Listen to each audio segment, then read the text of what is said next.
여러분, 회계성 어류에 대해서 들어보시지 않았습니까? 대구, 명태. 요즘 명태는 거의, 생물을 보기는 어려운데요. 그래도 익히 들어본 이제 어류라면은 연어가 있습니다. 연어. 특별히 우리나라에서는 동해안이나 서해안 쪽에도 이 연어가 회귀하는 그런 보고들이 있는데 가장 그래도 두드러진 곳이 양양 남대천입니다. 강에서 태어나서 부화야 연구소에서 부화시켜서 수백만 미를 미라고 이렇게 표현하더라고요. 이렇게 방류를 하게 되면은 그래도 어느 정도 이렇게 회귀하는 그런 연어들의 숫자를 파악을 하게 된다고 합니다. 어린 시절 한 1년 정도를 보내고 먼 바다 알래스카까지 가기도 한다고 합니다. 그래서 한 3, 4년 이후에 성화가 되어서 바로 산란기가 되어서 이제 태어나고 자란 그 강으로 다시 돌아오는 그런 어류에 대해서 회귀성 어류다라고 이야기하는데 어류에게만, 동물에게만 있는 것이 아니라 우리 사람에게도 이런 회귀하는 본성이 있지 않은가라고 생각합니다. 좀 마음이 울적하고 좀 내적으로 여러 가지 갈등이 있을 때에는 좀 부모님 계신 고향 땅을 바라보게 되고 또한 한 번쯤 고향에 가고 싶은 그런 그리운 마음들이 생겨나게 됩니다. 어쩌면 매년 한두 번 있는 그 명절 대이동을 하는 이유도 바로 고향에 대한 그리움이 우리 속에 있기 때문에 찾아가 보게 된다는 거죠. 여러분 고향 어디십니까? 제주도이신 분 계십니까? 제가 알기로는 없는 걸로 알고 있는데 경상도, 전라도 많이 계십니다. 간혹 강원도도 계시더라고요. 충청도 꽤 계시고요. 경기도, 서울, 의외로 서울에 살고 있는데 서울이 고향인 분들이 그렇게 많지 않더라고요. 그래도 이 남한 땅은 그래도 우리가 언제라도 마음 먹으면 우리 고향이다라고 하는 곳에 다 가볼 수 있습니다. 혹시 6.25 때 이렇게 또 남쪽으로 내려오신 분들이 좀 계시지 않습니까? 황해도가 고향이신 분 계십니다. 평안도가, 함경도가 고향이신 우리 어르신들이 계신 이야기를 듣습니다. 고향에 갈 수 있다는 것이 참 감사합니다. 상대적으로 고향에 갈 수 없고 뒤쪽에서 바라보기만 해야 되는 그런 슬픔을 간직하고 있는 이런 실향민들을 볼 때 속히 통일이 되고 빨리 그 고향 땅을 밟아볼 그 길이 열어지기를 간절히 소망하는 마음이 있습니다. 야곱의 이야기가 계속 이어집니다. 바단 아람으로 도망치듯이 빈털터리로 그렇게 떠나갔던 야곱이 이제 7년을 일하고 또 두 아내와 첩까지 얻고 또 다른 7년의 세월을 보내게 됩니다. 그리고 14년, 합쳐서 14년의 세월을 보낸 이후에 라반으로부터 야곱은 하나님께서 너로 인하여 내게 복을 주셨음을 깨달았노라고 고백하게 됩니다. 한마디로 야곱이 라반의 집에 오므로 그 가정이 굉장히 풍성해졌다라고 라반이 알게 된 겁니다. 낯선 외갓집이자 처갓집이 되어버린 이 라반, 바단 아람의 땅에서 이제 야곱에 대한 처음 시선은 저런 녀석이 왔어 라고 했을 겁니다. 왜 왔어? 서로가 낯설어 했던 인물입니다. 그러나 14년의 세월이 지나면서 야곱에 대한 사람들의 인식, 특별히 그 집안의 대표인 라반의 시선이 완전히 달라집니다. 우리가 처음 믿음을 갖고 또 하나님을 믿노라고 하면서 믿음 생활을 시작할 때는 아마도 그 누구도 관심 안 갖고 또 무시하고 조롱하고 했을지도 모를 겁니다. 그러나 여러분 10년이 가고 20년이 가고 믿음의 여정을 가면서 혹 여러분 주변의 사람들이 여러분에 대해서 이야기하는 그 소리가 좀 달라지지 않았습니까? 예수 믿더니 교회 다니더니 야 사람이 달라졌네? 혹시 개천에서 용났네? 그런 소리 혹시 들어보신 분들 있지 않습니까? 처음 믿음의 삶을 시작하지만 우리를 향한 세상의 시선이 충분히 하나님과 함께하는 인생을 살아가는 성도를 바라볼 때 달라질 수 있음을 우리는 알아야 됩니다. 야곱을 라반 집안의 축복의 통로로 삼으신 하나님께서 우리를 구원하신 하나님께서 우리 또한 이 세상 속에서 축복의 통로로 살아가도록 우리를 또 부르셨고 또 다시 세상 가운데 또 보내신 줄로 믿으시길 바랍니다. 그래서 우리가 믿음으로 살아가는 동안에 우리의 가족이, 이웃이, 이 지역사회의 사람들이 축복 없는 축복의 통로로 우리가 쓰임받기를 간절히 소망하고 또한 그런 사명 또 주신 줄 믿고 살아갈 때 우리를 통해서 놀라운 변화와 회복이, 치유가 또 축복받는 사람들이 더욱 많아지게 될 줄로 믿습니다. 이처럼 주변의 사람들로부터 하나님이 함께하는 사람, 하나님으로부터 은혜 받은 사람이라는 인정을 받는 우리 온정의 모든 성도들 되시길 주의 이름으로 축원합니다. 오늘 본문에 등장하는 고향으로 돌아가기를 고백하는 야곱의 고백을 들을 때 야곱의 마음속에는 항상 이 고향에 대한 그리움이 있었음을 보게 됩니다. 야곱이 이 고향에 가고자 하는 말을 라반에게 고백했을 때는 바로 11번째 아들인 요셉이 태어났을 때쯤, 바로 그 시기에 두 아내 레아와 라헬의 이 몸값, 7년은 원래 라헬을 위해서 일했는데 첫날밤 보내고 나니 레아였어요. 너 7일을 채우고 또 7년을 또한 나를 위해서 일하면 라헬까지 주겠다. 그래서 이미 라헬까지 얻고 그리고 7년을 더 수고하였던 야곱입니다. 아마도 요셉이 태어날 즈음에 이 14년, 7년은 이미 했고 또 다른 7년의 이 종살이가 이미 끝날 때쯤 되었음을 알게 됩니다. 4명의 아내를 통해서 많은 자녀도 얻게 된, 바로 대가족을 이루게 된 야곱의 모습을 보게 됩니다. 그리고 이제 내가 책임져야 될 그 모든 날짜를 채웠기 때문에 이제는 나로 하여금 고향으로, 내 고향으로 돌아가도록 나를 가게 하소서라고 라반에게 요청을 하고 있습니다. 아마도 14년의 세월을 살아보니까 계속해서 이 처가에 외삼촌 집에 있다 보면 내가 나의 인생을 펼칠 아무런 기회도 주어지지 않을 것을 야곱이 생각하게 된 것 같습니다. 라반에게는 좋을지 모르겠지만 자신이나 자신의 처 그리고 자녀들에게는 아무런 소망이 없을 거라는 생각이 들었다는 거죠. 야곱은 라반을 찾아가서 내 고향 땅으로 돌아가고 싶다라는 의사를 밝힙니다.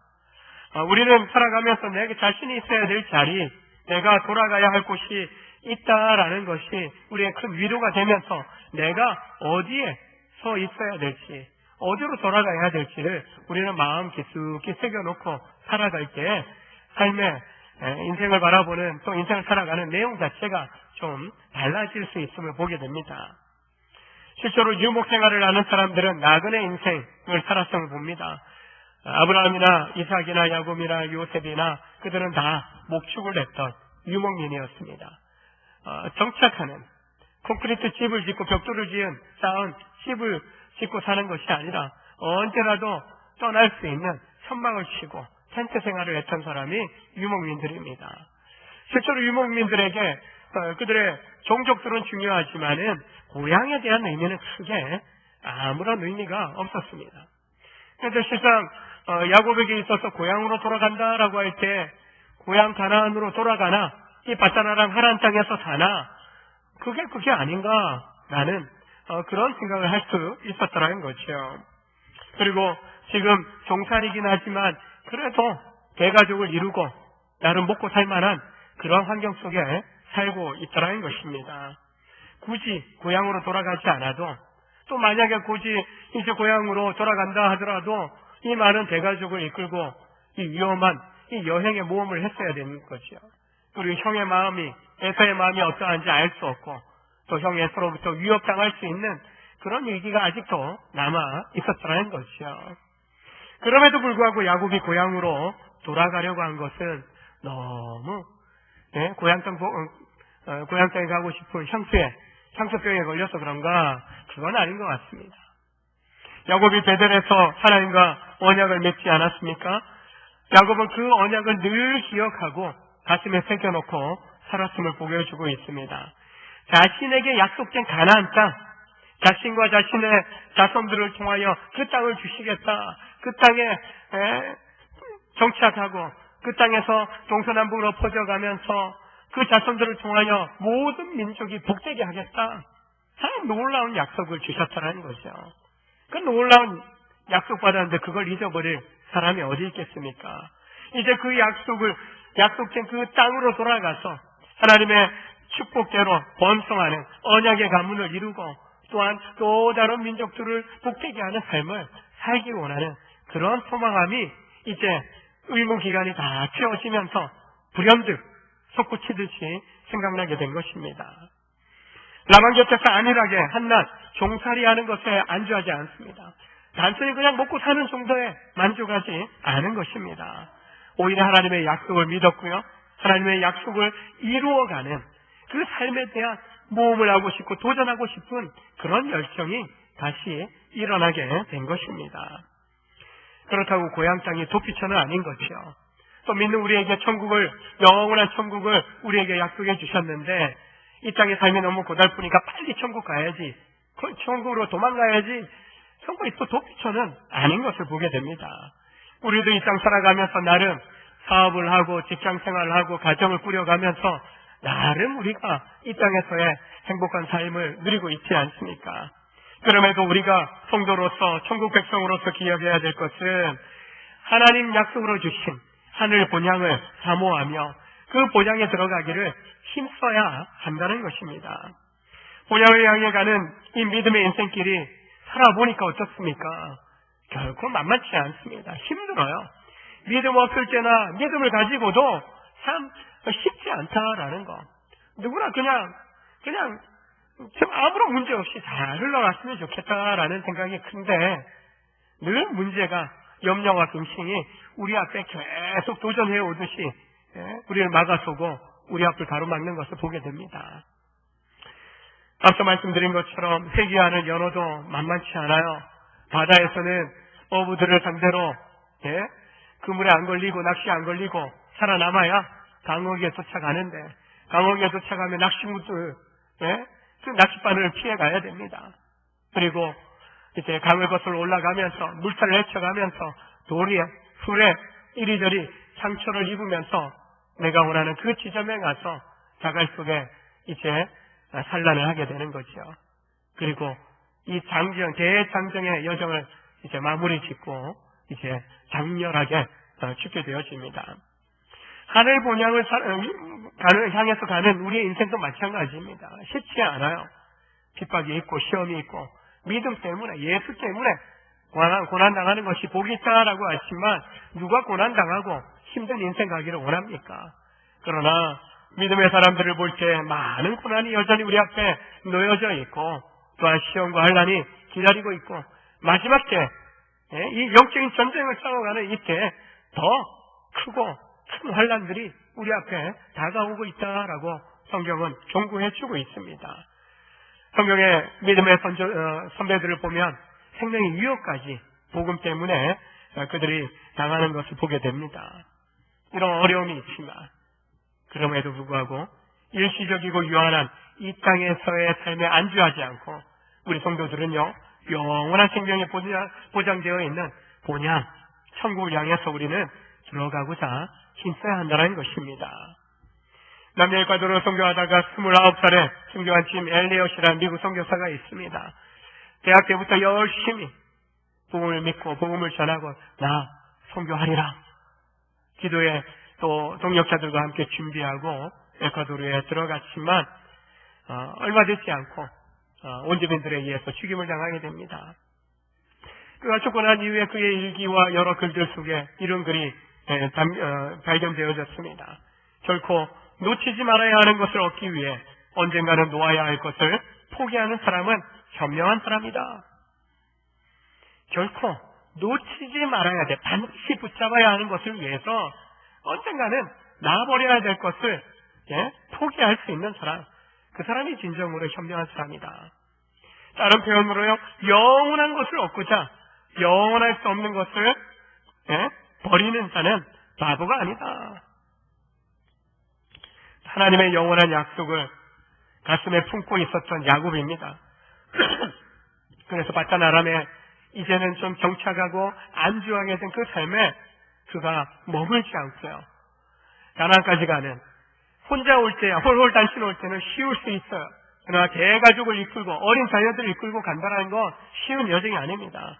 그럼에도 불구하고 안주하지 않고 고향으로 가는 그 여정을 향해서 하나님 주신 비전을 향해서 새롭게 시작하고자 도전하는 일에 선뜻 고백하고 나가기로 선언하고 있는 겁니다. 바로 그의 마음속에 하나님 주셨던 언약, 하나님의 거룩한 비전, 약속이 있기 때문에 그는 충분히 그런 결단을 내릴 수 있었던 것입니다. 여러분 가슴 속에 마음 속에 어떤 하나님의 비전이 약속이 새겨져 있습니까? 내 인생 가운데 이 일은 반드시 내가 죽기 전에 이뤄버리라. 여러분 인생의 버킷리스트 어떤 것이 있습니까?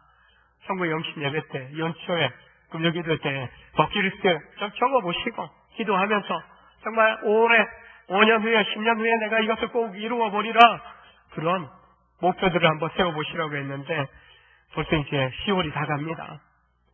좀 이루어지셨는지요? 그 버킷리스트에 도전하면서 또한 하나님 주신 비전을 향해서 달려가고 있는지요? 담임 목사로 부임하고 또 온전교회를 섬기는 가운데 저는 저에게 있어서의 버킷리스트와 또 하나님 주신 사명은 모든 성도들 그리고 가족들이, 우리 정명장의 많은 우리의 이웃들이 정말 모두가 예수 믿고 영원한 천국에 들어가도록 돕는 것, 그것이 저의 사명이고 그것이 제 마음속에 새겨져 있습니다. 이를 위해서 저의 남은 인생 사명 마치기까지 조금 더 흔들림 없이 이 한 길로 저는 갈 것입니다. 14년 타향살이 속에서 야곱이 대가족을 이루고 그리고 그들을 이끌고 고향으로 돌아가려고 하려면 많은 식량과 재물이 필요해요. 빈손으로 고향으로 돌아갈 수도 없는 노릇 아니겠습니까?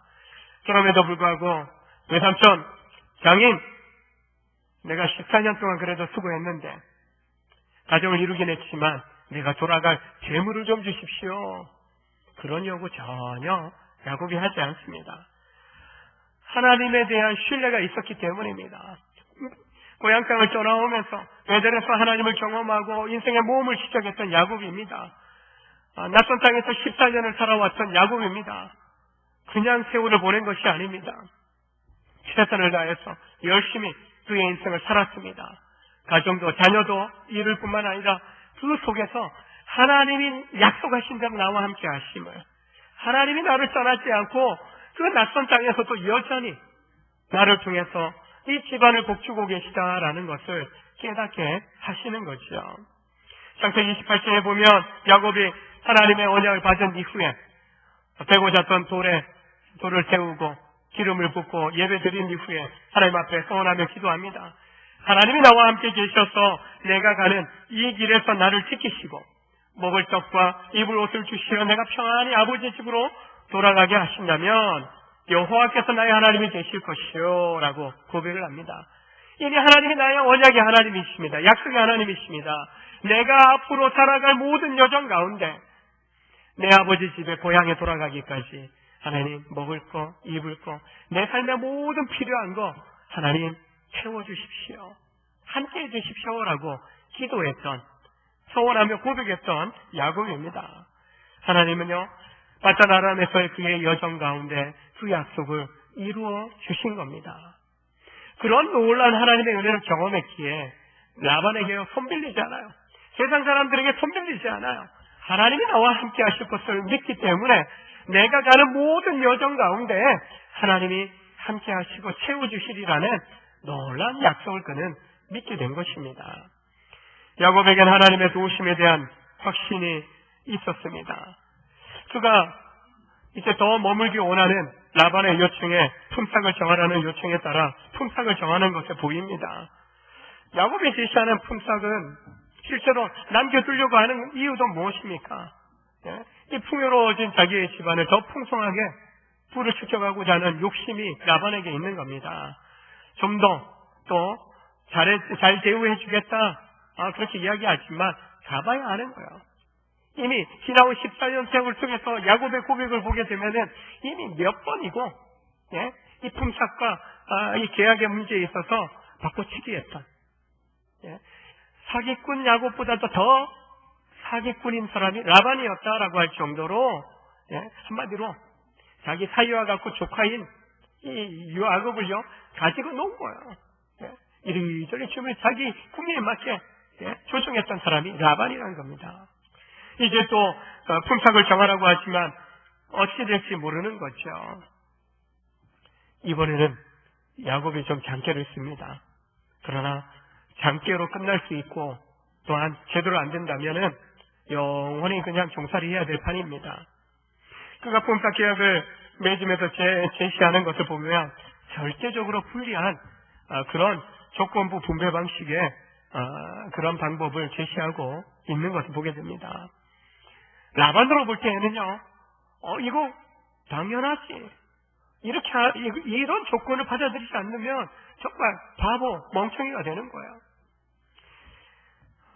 손해볼 수 있는 그런 조건을 제시하고 있는 거예요. 그럼에도 불구하고 야곱이 흔들리지 않습니다. 당장할 수 있어요. 왜 그러냐면 하나님이 나와 함께 하신다라는 신뢰가 있었기 때문입니다. 하나님을 의지하는 성도는요, 항상 하나님의 도우심을 믿어야 합니다. 확신해야 됩니다. 특히 성도들은요, 하나님께서 택한 자녀, 자기 자녀들에 대해서 늘 공급해 주신다라는, 필요를 채워 주신다라는 그런 믿음의 확신을 가지고 살아가야 됩니다. 즉 우리의 참 아버지, 참 부모 되신다라는 사실을 우리는 믿어야 되는 겁니다. 부모로서 여러분 자녀들의 필요가 보이면은 어떤 방법을 써서도 최대한 챙겨주려고 또한 채워주려고 하는 마음이 부모에게 있지 않습니까? 동일합니다.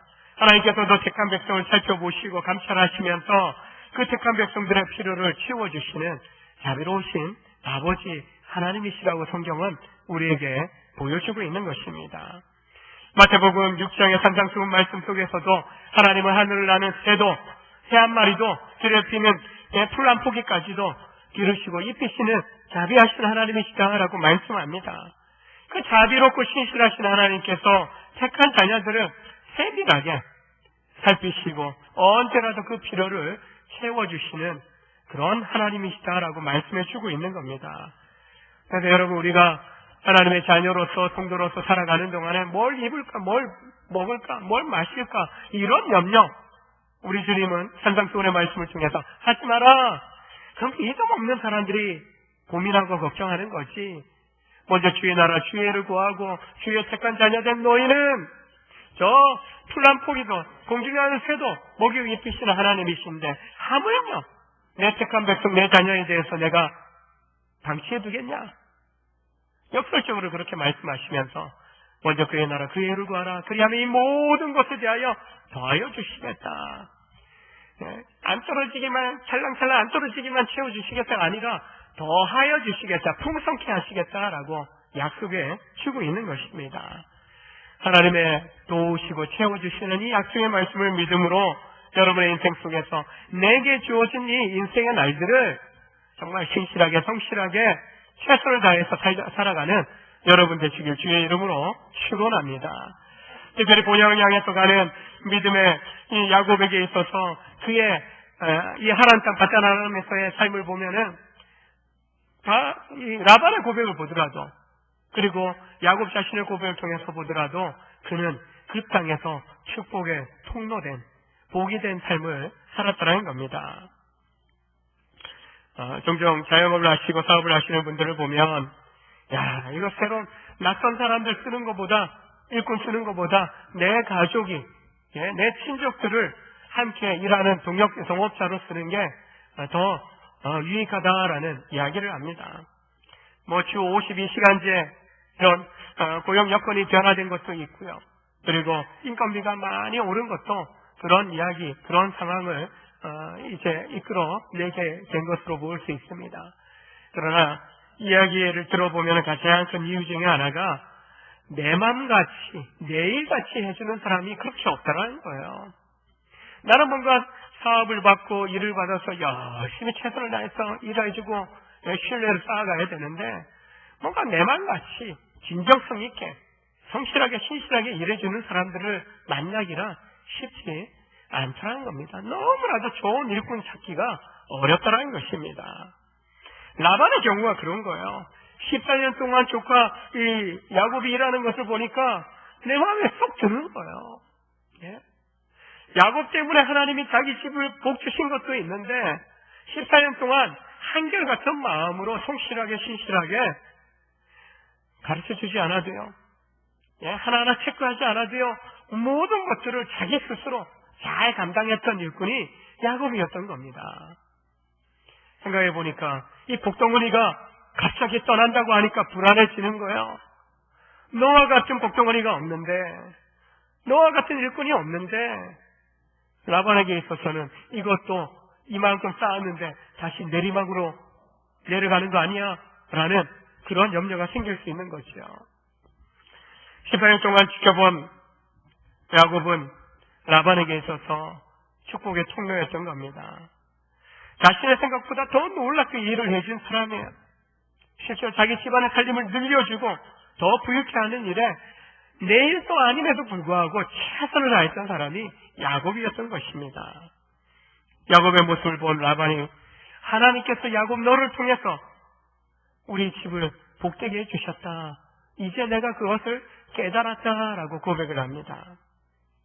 복덩어리가 축복의 통로가 내 앞에 있는데 그것을 붙잡지 않을 사람이 어디 있겠습니까? 아브라함을 부르실 때 너는 복이 될지라 라고 복의 통로가 되는 사명을 주셨습니다. 그의 손자 야곱이 이제 낯선 땅에 가서 그런 축복의 통로 되는 삶을 지금 살았음을 성경은 증거해 주고 있는 것입니다. 야곱만이 아닙니다. 그렇죠. 안에서 택함받은 여러분과 저 우리 모든 성도들은 세상 속에 축복의 통로가 되는 복된 그런 삶을 살아가도록 보내심을 받은 줄로 믿으시길 바랍니다.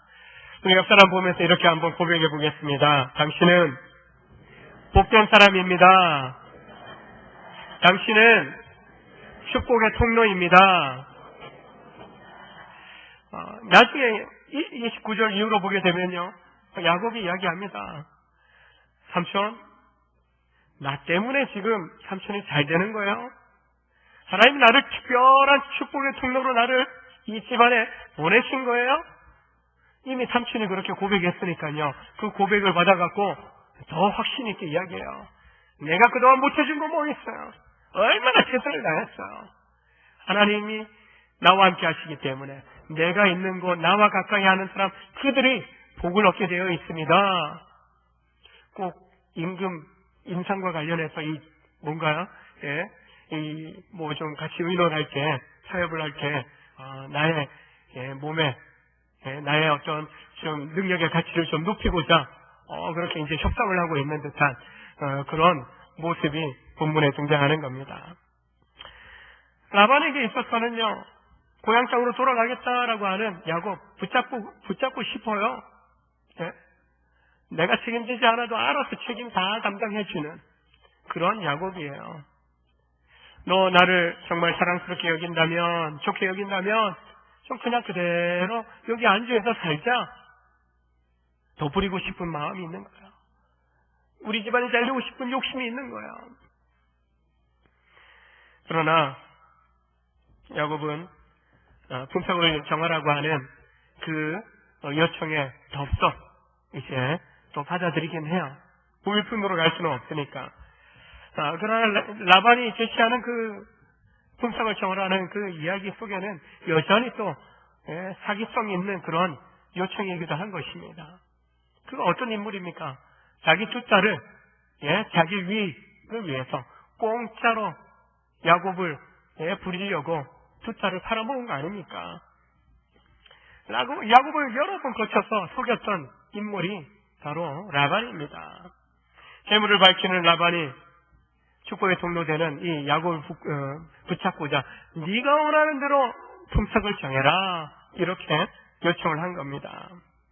무엇보다도 정말 내 일처럼 내만 같이 일해줄 만한 이 야곱과 같은 사람, 내 자식들도 그렇게 못했거든요. 세상 주변 사람 봐도, 이제까지 인생 살아오면서 경험해봐도 야곱과 같이 성실하게 신실하게 일해본 그런 일꾼은 없었더라는 겁니다.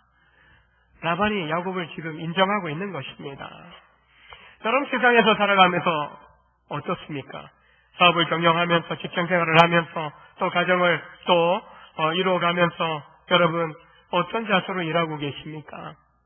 여러분 정말 여러분 있는 그곳에서 비전을 가지고 소망을 가지고 일하고 계십니까? 살고 계십니까? 부모로서 또 자녀를 향하여 축복하고 어떤 비전을 부어지는 선한 영향력을 끼쳐주고 있습니까? 야곱처럼 한결같이 최선으로 내게 맡겨진 일에 충성하고 헌신하는 그런 삶을 살고 계십니까? 때로는 나의 잘못 때문에 쫓겨나는 경우도 있습니다. 나의 실수 때문에 불이익을 당하기도 합니다. 혹은 내가 열심히 잘해도 손해나는 경우도 있는 것을 보게 됩니다. 야곱을 보면서요, 그런 생각을 봅니다. 좀 누군가 너무 잘하니까, 너무 좋으니까 당신 나를 떠나지 마십시오. 꽉 붙잡고자 하는. 당신 같은 사람 필요 없어요. 쫓겨나는 인생이 아니라 우리는 좋은 대우를, 좋은 인정을 받으면서 꼭 필요한 사람으로 인정받는 자. 하나님은 우리로 하여금 세상 속에서요, 꼭 필요한 사람, 제대로 대우받는 인생을 살아가는 그런 복된 존재로 우리를 세워주시고 또 보내셨다는 겁니다. 29절 30절에 보면 야곱은 라반의 제안을 못 이기는 척 요구 조건을 제시합니다. 자신이 진정으로 자기를 위해서 최선을 다했음을 먼저 어필합니다. 그리고 처음 왔을 때보다 지금의 처가 형편이, 외삼촌 집의 형편이 더 풍성하게 좋아졌다라고 실질적으로 이야기를 합니다. 한마디로 라반이 잘 살게 된 것에는 야곱의 영향이 있었다는 겁니다.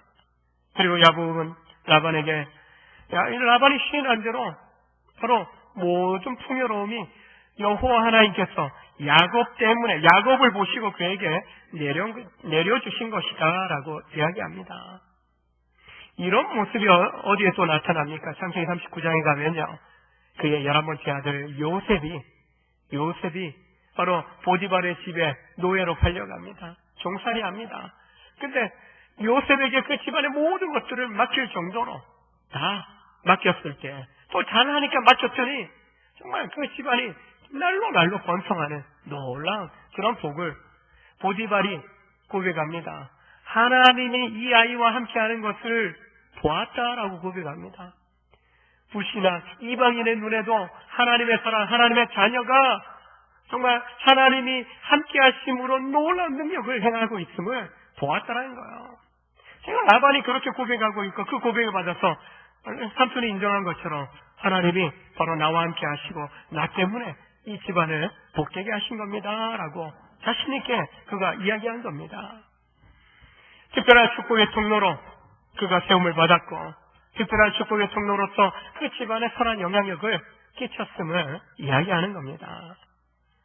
라반에게만 인정받은 거 아닙니다. 야곱이 하나님께도 인정받습니다. 라반이 지시한 대로 절대적인 불리한 조건으로 계약을 맺습니다. 그러나 이 택한 자녀, 또 언약의 계승자인 이 야곱을 위해서 하나님께서요, 복 주심으로 말미암아 이 정말 불리한 조건의 그런 계약이지만 오히려 하나님께서 야곱의 편에 서주심으로, 야곱의 그 고백대로 모든 일들이 이루어지게끔 하심으로 풍성한 재산을 이루게 되는 놀라운 은혜를 경험케 하신다는 겁니다. 자신의 맡겨진 일들에 성실한 사람을 하나님은 사람에게뿐만 아니라 하나님께서도 그를 축복하시고 인정해 주시는 것을 보게 됩니다. 여러분 인생 가운데 여러분의 맡은 일들에 최선을 다하시길 바랍니다. 여러분 우리가 다른 사람에게 고용되어서 직장생활을 한다 할지라도 내 일처럼, 정말 내 일처럼 최선을 다해서 일하신다면 고용한 사람에게도 인정받을 뿐만 아니라 내 인생의 모든 순간순간을 최선을 다해서 신실하게 하나님을 바라보며 의지하며 살아가는 그 백성에 대하여 하나님이 인정하시고 놀라운 축복으로 갚아 주신다는 것입니다. 본향을 향하여 인생길을 가는 우리 성도들은 이 땅에서 영원히 살 것처럼 살아서는 안 됩니다. 이 땅에서 그냥 묻힐 거야, 묻히는 것을 끝낼 것처럼 그렇게 살아서는 안 됩니다. 결국 우리가 들어갈 영원한 본향을 바라보면서 하나님의 약속을 의지하면서 우리는 살아가야 됩니다. 나그네 인생이라고 함부로 막 살아서는 안 되는 겁니다. 적당히 살아서는 안 되는 겁니다. 나를 이 땅의 축복의 통로로 삼으신 하나님이십니다. 그 부르심에 합당하게 우리는 하루하루 신실하게 성실하게 우리는 하나님 앞에서 살아가야 됩니다. 여러분의 남은 인생길에서 성실하고 최선을 다해 살아감으로 이 땅에서도 하나님의 인정받고 사람들의 인정을 받고 하나님 인정하신 속에서 큰 축복을 이 땅에서도 누려가는 복된 믿음의 성도들 다 되시길 주의 이름으로 축원합니다. 기도하시겠습니다. 하나님 아버지 감사합니다.